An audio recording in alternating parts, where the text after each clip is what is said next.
नमस्कार, जनवार्तामध्ये आपल्या सर्वांचं स्वागत।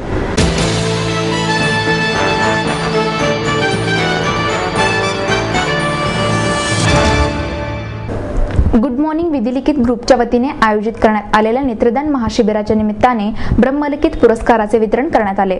यावेळी ज्येष्ठ पार्श्वगायिका अनुराधा पौडवाल यांना ब्रह्मलिखित जीवनगौरव पुरस्काराने तर ब्रह्मलिखित भूषण पुरस्काराने ज्येष्ठ संगणक तज्ञ डॉक्टर विजय भटकर, संगीतकार अजय अतुल व ज्येष्ठ निवेदक सुधीर गाडगीळ यांना गौरवण्यात आले।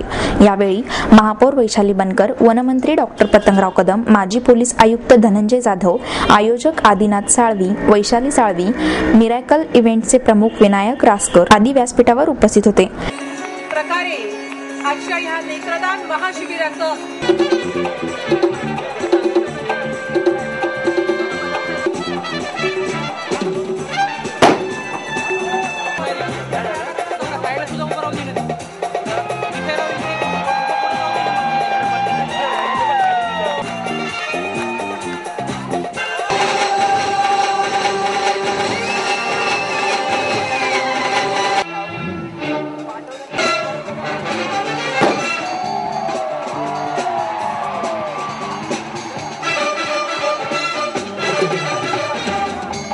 नमस्कार पुणे, कसे आहात तुम्ही असे विचारत पुणे प्रांजळपणे मला मराठी एवढंच येतं, फार येत नाही असे सांगत प्रियांकाने पुणेकरांची मने जिंकली।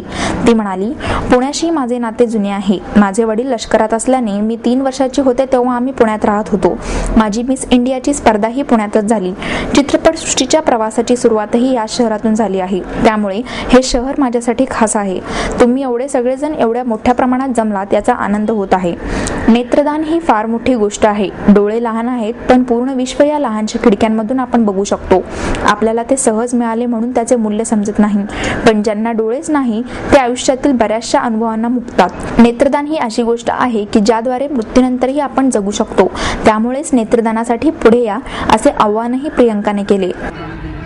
इस तरह के प्रोग्राम का पता नहीं, लेकिन नेत्रदान मेरे हिसाब से एक बहुत ही नेक चीज़ है। एंड आई थिंक ये ना सिर्फ देश के लिए बट ह्यूमैनिटी के लिए बहुत ज़रूरी है। आप किसी और को विजन देते हैं अपनी आंखें देकर, और अपने आप भी उनके ज़रिए बहुत लंबी ज़िंदगी जीते हैं। एंड आई थिंक ये अल्टीमेट चैरिटी होता है, इसलिए मैं उसको नेत्रदान को सपोर्ट करने के लिए यहाँ पे आई हूँ। युवराज म्हणाला, पुण्यात येऊन नेहमीच छान वाटते। मी कॅन्सर रुग्णांसाठी काम करतो, त्यांचे जीवन वाचवण्याचा तो प्रयत्न असतो, परंतु कोणाचे जीवन वाचवणे व कोणाला जीवन देणे यात फरक असतो आणि नेत्रदान हे जीवन देण्याचे दुसरे नाव आहे असे तो म्हणाला। जी बिल्कुल, आई थिंक बहुत ही बड़ा इनिशिएटिव है आदिनाथ साळवी जी ने लिया, तो ऐसे लोग आगे आए, ऐसे काम करें।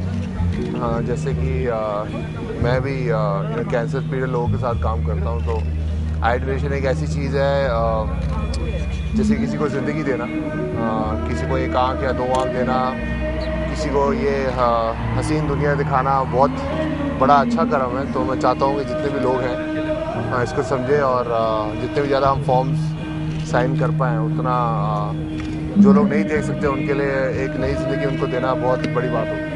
जी बिल्कुल, 200 टेस्ट क्रिकेट में बहुत बड़ी बात होती है, और MS धोनी का पहला 100 है। बहुत बहुत मुबारक देना चाहूँगा मैं उनको, क्योंकि नीचे बैटिंग करते हैं और नीचे जाके तेज़ी से रन्स बनाना तो बहुत बड़ी इनिंग है, उनके लिए यादगार रहेगी। और विराट कोहली ने भी 100 बनाया, तो होपफुली इंडिया टेस्ट मैच जीते। गुड मॉर्निंग विधिलिखित ग्रुपच्या माध्यमातून आम्ही यावर्षी भव्य नेत्रदान शिबिराचे आयोजन केलेले आहे। आज जर भारतामध्ये पाहिलं तर 1.5 कोटी लोक अंध आहेत, मात्र त्या प्रमाणामध्ये नेत्रदान करण्याची जनजागृती लोकांमध्ये झालेली नाही। ही गोष्ट आमच्या निदर्शनास आल्यानंतर मी मोठ्या प्रमाणावरती नेत्रदान लोकांनी करावं यासाठी जनजागृती करण्याचा संकल्प आयोजित केला। त्यानुसार आज आम्ही 25,000 लोकांनी नेत्रदान करावे असे आयोजन केलेले आहे। यासाठी प्रियंकाजी चोपडा, युवराज सिंग यांना आमंत्रित केलेले आहे आणि या भव्य कार्यक्रमाचे आयोजन केलेले आहे। या कार्यक्रमाच्या माध्यमातून अंध व्यक्तींच्या जीवनातील अंधकार दूर होऊन त्यांना नवी दृष्टी मिळण्यासाठी आमचा हा छोटासा प्रयत्न आहे।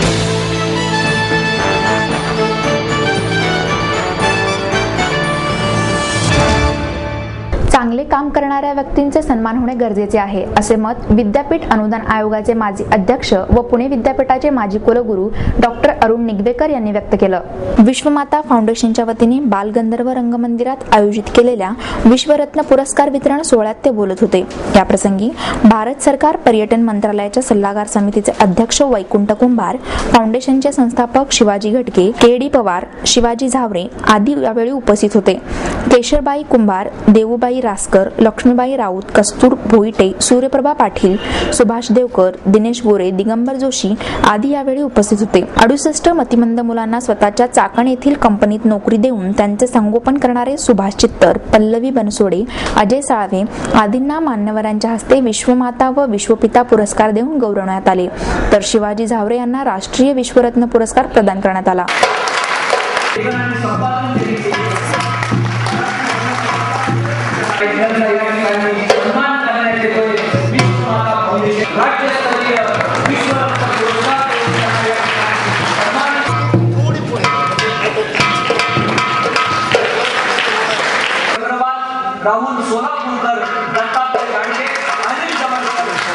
डॉक्टर अरुण निगवेकर म्हणाले, लहानात लहान गावात समाजकार्य करणारी लोक शोधून त्यांना सन्मान करणे हे कार्य म्हणजे एक प्रकारचे देशाचे सामर्थ्य वाढवणे आहे. त्यामुळे चांगले काम करणाऱ्या व्यक्तींचा सन्मान होणे गरजेचे आहे. जगाला दररोज विविध प्रकारच्या वाईट गोष्टींचे दर्शन होत असताना समाजातील समाजकार्य करणाऱ्या लोकांचा सन्मान करून त्यांना चांगल्या कामासाठी प्रोत्साहन देणे आज गरजेचे आहे. ज्या ज्या देशांमध्ये चांगल्या गोष्टी आहेत त्या गोष्टींना आपले करणे म्हणजेच राष्ट्राची शक्ती वाढवणे होय. प्रत्येक व्यक्तीचे ज्ञानाचा ध्यास घेऊन त्यात स्वतःला ओतून घेतल्यास समाजाचा विकास होतो. येणाऱ्या तरुण पिढीसमोर सामाजिक संस्थांचा इतिहास ठेवणे गरजेचे आहे, असेही त्यांनी सांगितले. आजची ही संध्याकाळ आहे फारच वेगळी.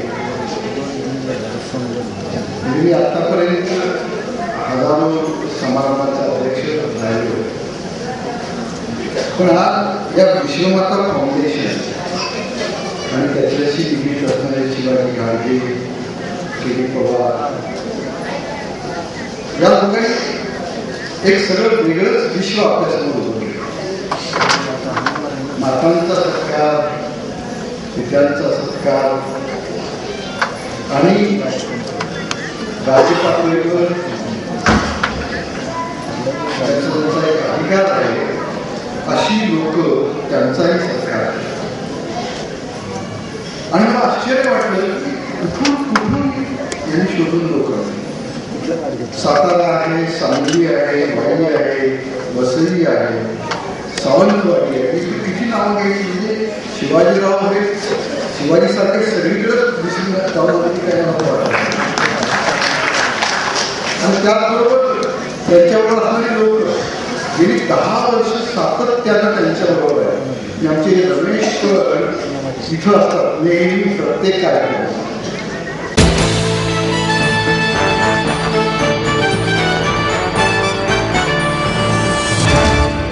संस्कृती हीच भारताची खरी ताकद असल्याचे मत राष्ट्रपती प्रणव मुखर्जी यांनी व्यक्त केलं. International society for Krishna Kondhwa येथे उभारलेल्या न्यू वेदिक कल्चरल सेंटरचे उद्घाटन प्रणव मुखर्जी यांच्या हस्ते करण्यात आले.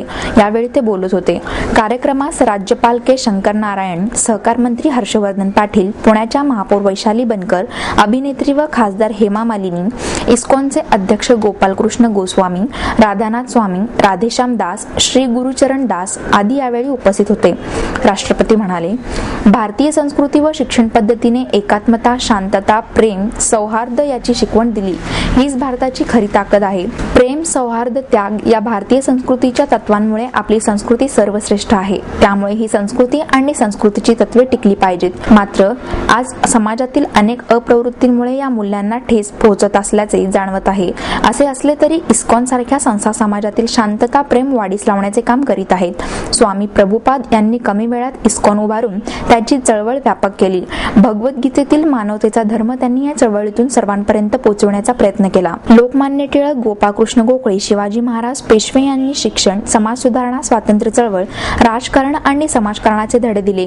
तसेच पुण्यात निर्माण झालेल्या चळवळीने देशाला नेतृत्व दिले. अशा ऐतिहासिक व सांस्कृतिक चळवळीचा वारसा असलेल्या पुणे शहराने मला नेहमीच आकर्षित केले. याच शहरात इस्कॉनचे वेदिक केंद्र सुरू केले. ही महत्वाची बाब आहे. या केंद्रामुळे शहराच्या परंपरेत भर पडेल असे गौरवोद्गारही राष्ट्रपती प्रणव मुखर्जी यांनी यावेळी काढले. That if any idea comes And if time is ripe for that idea, nothing can prevent. It is exactly the same could be applied. The founder, Acharya of this movement, Srila Prabhupada Ji, he started this movement at his mature age, born in 1896. He established ISKCON in New York in 1966. During his lifetime, he contributed tremendously in spreading this culture, eternal message of humanity, which is the blessings, which is the teachings of Bhagavad Gita, Srimad Bhagavad, teachings of Gaudiya Vaishnava Sampradaya. Many years ago, almost 500 years ago, an intellectual Brahmin,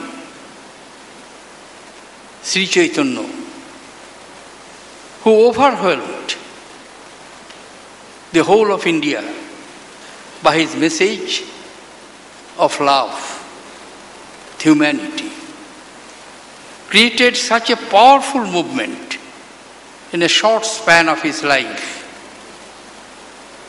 whose influence continues till today.